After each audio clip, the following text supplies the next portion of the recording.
Tu perds du poids super rapidement au début et puis tout s'arrête brutalement. Je vais t'expliquer la raison scientifique.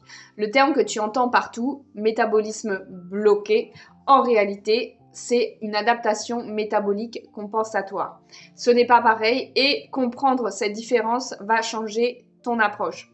Ce qui se passe réellement dans ton corps, tu passes d'une alimentation déstructurée, hypercalorique, à un déficit drastique du jour au lendemain.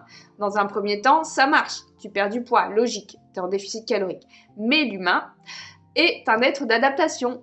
C'est cette même génétique qui nous a permis de survivre pendant des millénaires, à s'adapter au climat, à l'environnement, etc.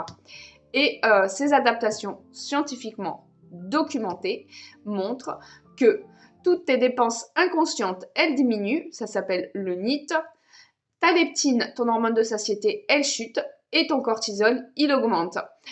Et donc, tu brûles moins pour le même effort. Ton corps, il active littéralement son mode économie d'énergie comme ton téléphone quand la batterie est faible. Et chaque micro-mouvement te coûte moins de calories. Et résultat, le déficit ne produit plus les mêmes effets qu'au début.